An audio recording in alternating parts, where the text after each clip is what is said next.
All right guys, here we are. We are going to attempt to do the injection molding for our 3D printed part here. And I have it in my vise right now.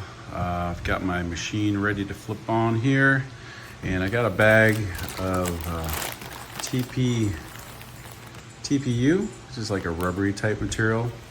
So what we want to do is actually add that to our, get it all over the place and get something else here.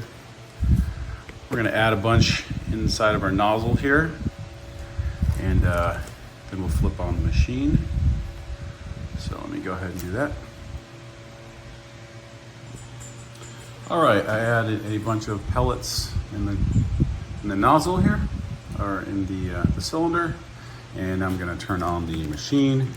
So this machine right here has two heaters. It's got one on the left and one on the right, and if you can tell, it's got the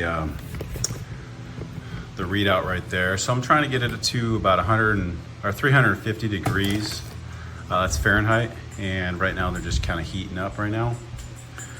And so you got a couple heaters that are surrounding the barrel, and just be very careful when you do this because it gets very hot. So, all right, so I did put my mold inside the clamp, inside the vise. I made sure it lined up with the bottom of the nozzle there, and I'm going to use this this thick fender washer as kind of like reinforcement, so I don't do too much damage to this 3D printed mold here. So that's locked in the position, and just going to wait till it heats up, and we'll be back. All right, so one thing you might want to do is while it's getting hot, you want to kind of tamp down the unmelted pellets because you're going to have a lot of air in there, a lot of air gaps. So just kind of tamp it down a little bit and then refill it with some more pellets once it gets a little low. And this is going to prevent some air inside of our mold when it does finally get made. So yeah, I would suggest doing that. All right, looks like everything is pretty much heated up. When you do this, sometimes it'll overshoot your settings. I set mine to originally 350, then it shot up to about 450, just because there's kind of like a lag in the reading between the temperature and what the nozzle's spitting out there. So I set it to 380 degrees for this type of material. It's starting to come down a little bit, so it was up to 450, now it's dropping down to 430, 420 and all that stuff. So I'm gonna wait till it gets about 400 degrees, and then I'm going to get going here. So we're at about 420 degrees right now. Let me put this camera in the position.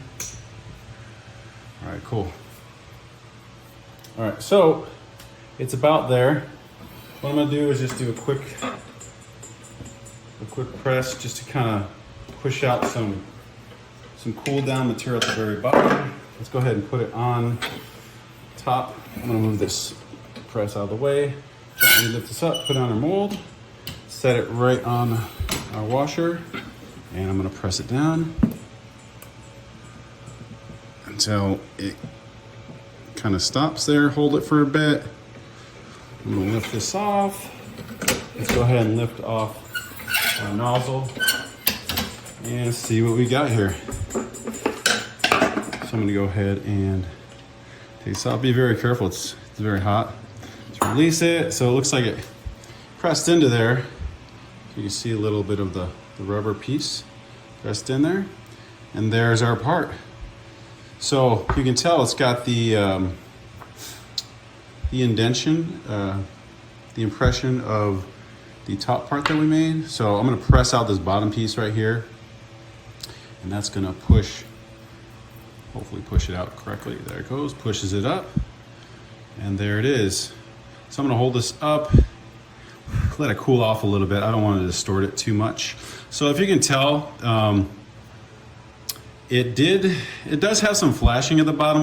We can trim it off later, but I'm gonna go ahead and kind of gently peel this off here. I don't want to break my mold at all. So let's go ahead and pull this off here. And there it is. There is our thumb cap.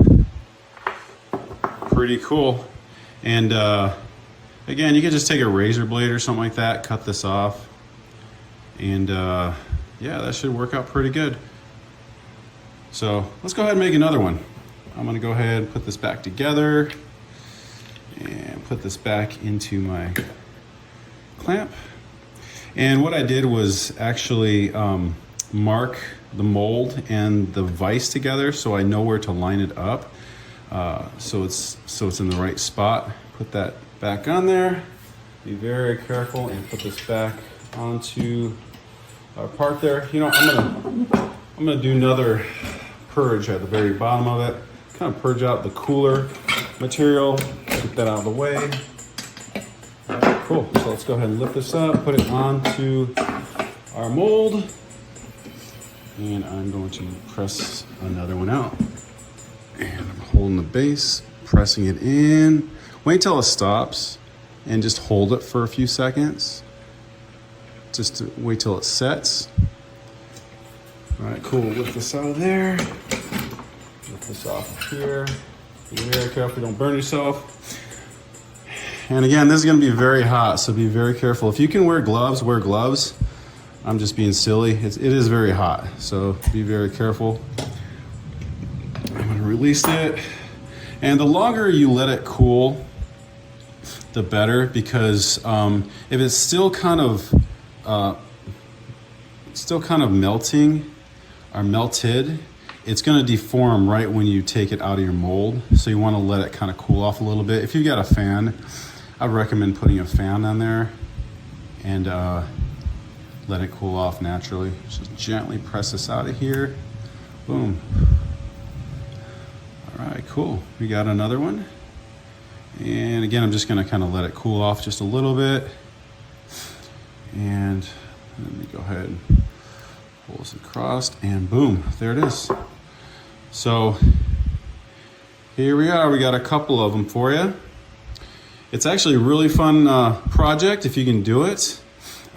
These things work out really well. I gave a couple to a friend, and he said it helped him with his the grip on his controller. He's got a PS5.